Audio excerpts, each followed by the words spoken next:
Hebrews chapter 9, verse 11 to 12. Inotio. But when Christ came as high priest of the good things that are now already here, he went through the greater and more perfect tabernacle that is not made with human hands. That is to say, is not a part of this creation. He did not enter by means of the blood of goats and cows, but he entered the most holy place once for all by his own blood, so obtaining eternal redemption. The blood of goats and bulls and the ashes of a heifer, sprinkled on those who are ceremonially unclean, sanctify them so that they are outwardly clean. How much more then with the blood of Christ, who through the eternal Spirit offered himself unblemished to God, cleanse our conscience from acts that lead to death, so that we may serve the living God. Amen. Amen.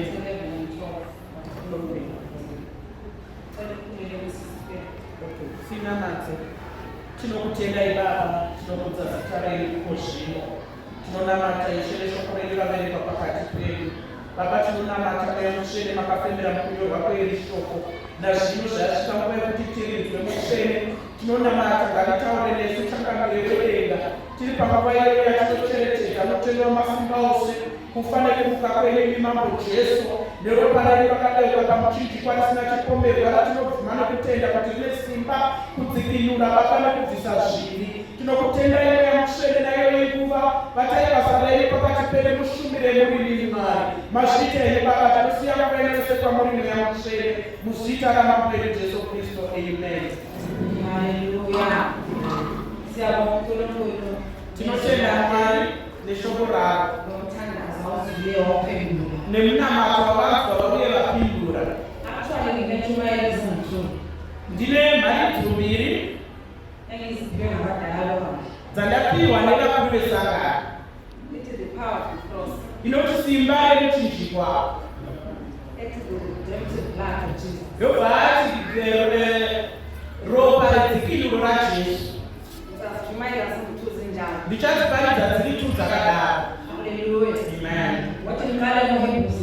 Reka nditange naHebrews 9. Pataverenga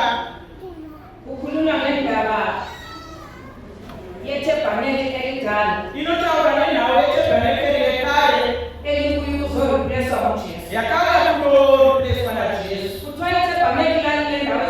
Hanzi tabhenekeri yakaye nzvimbo nhatu, kwaka kune koti yekunze kwaipinda vatukani vose nje inini newe, kwova neina koti kwaipinda muprista, kwozova nehall of holies, kwaipinda muprista mukuru aipinda kamwe chete pagore ndobvuma zvinhu zvevanhu, aipinda akatakura ropa, aipinda akatakura ropa revanhu, unobvuma nekunopa mapiri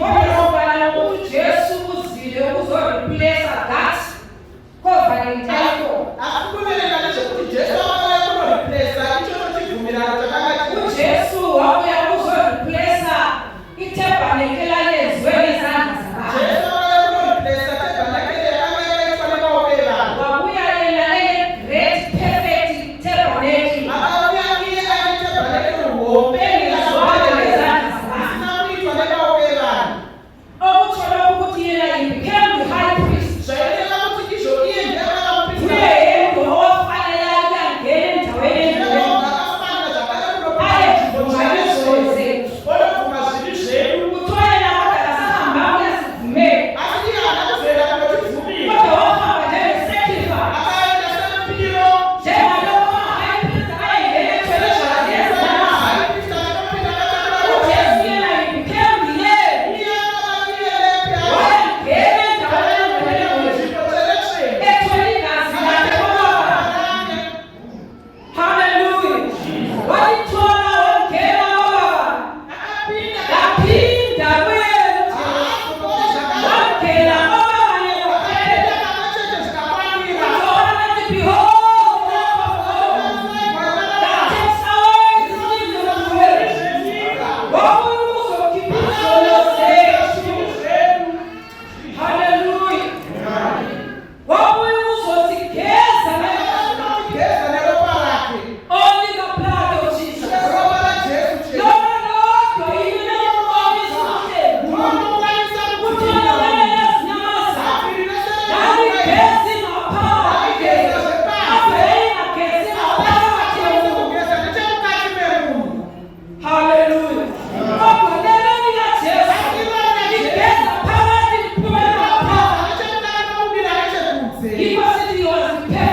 Yeah.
And there's something experience in food. Tobata experience in full. Hallelujah. Amen. Hallelujah.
Oh yes.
Andikuti kuti dzekadishishi.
Sasa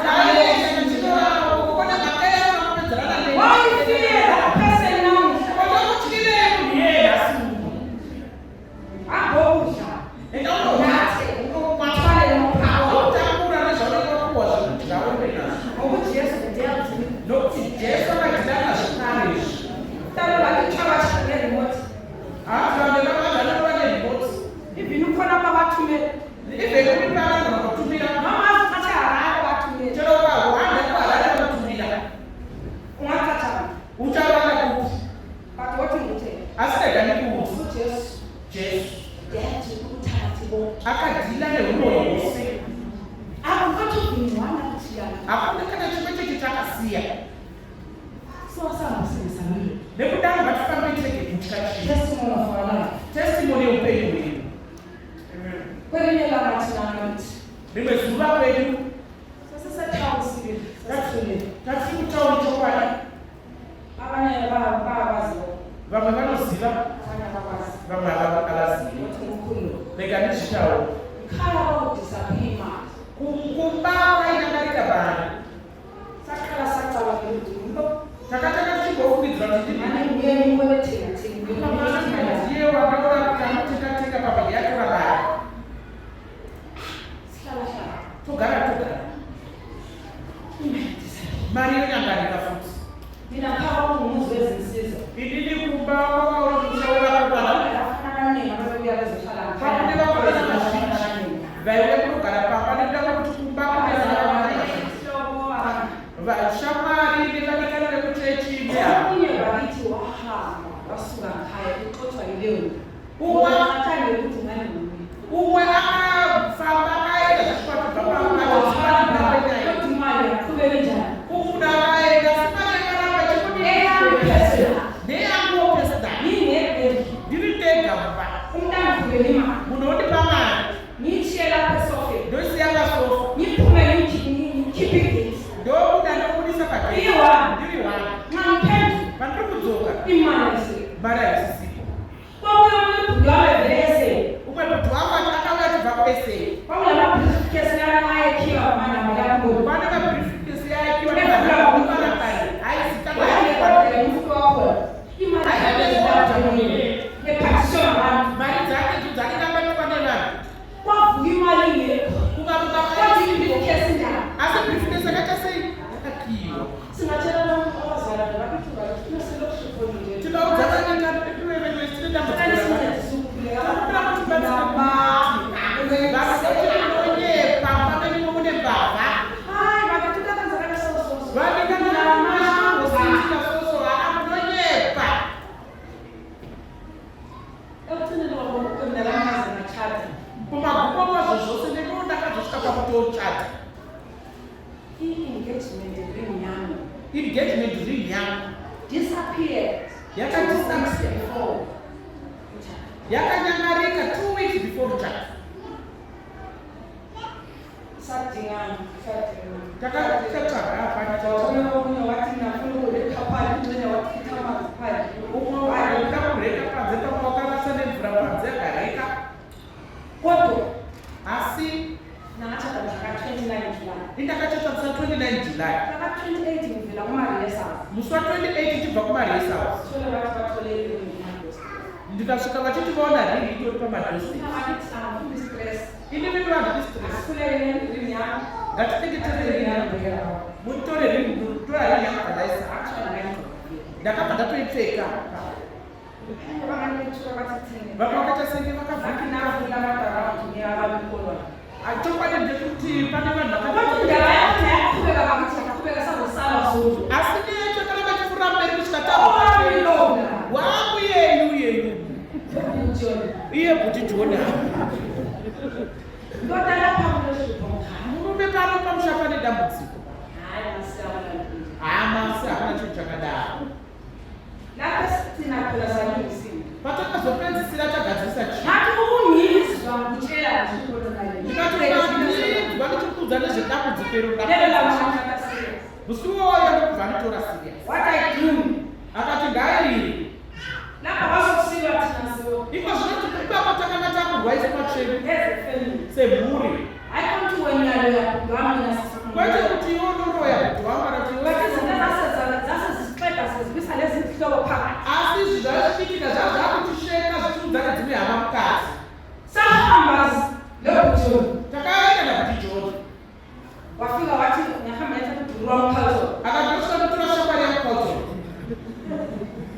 kwabuya vakauya futhi asibuya ngasonke as a family kuti hatina kubuya ngendawo yokuthi asingasazwani nenhau yekuti takanga tisingachatonzwanani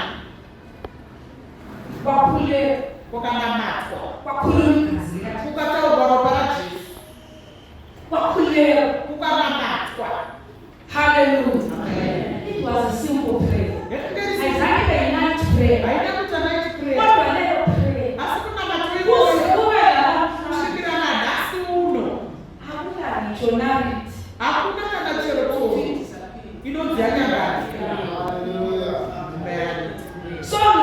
ukuthi Ndikuyenza kuti kudini?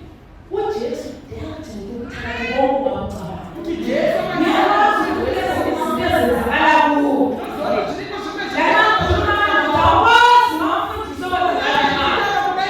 Vafundisa kuziva zvinoitika kwandiri.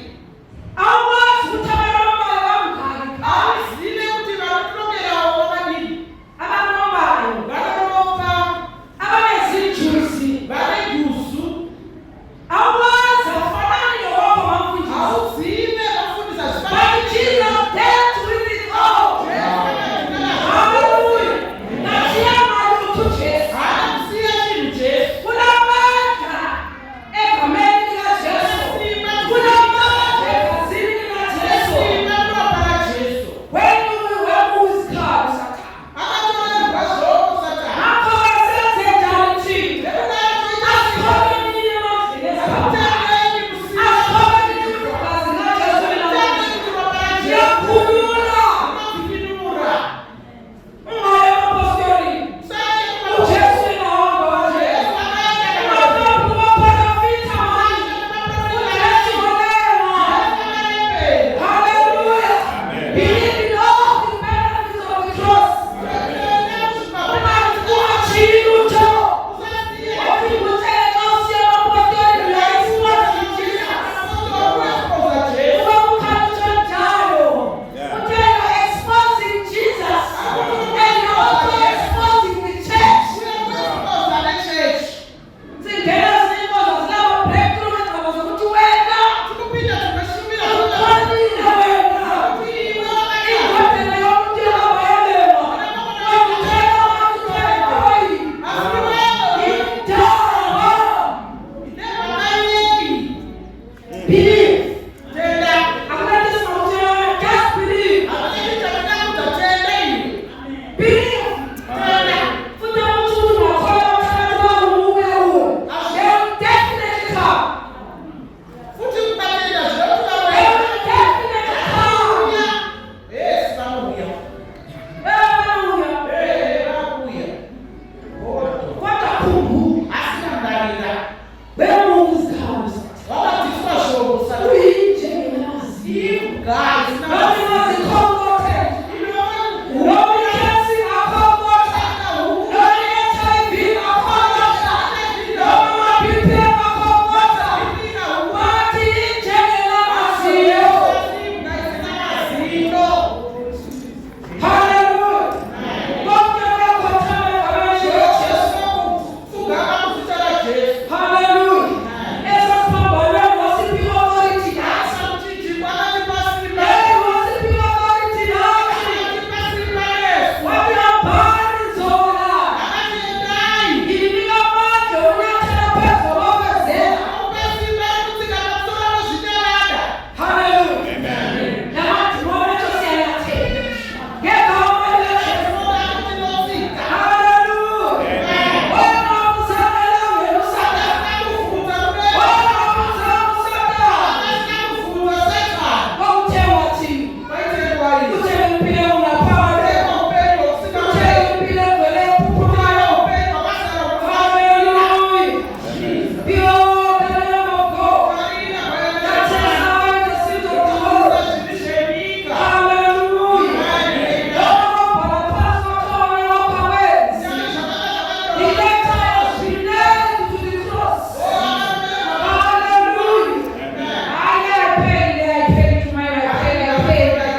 penalty and sometimes capture the search and purpose for me.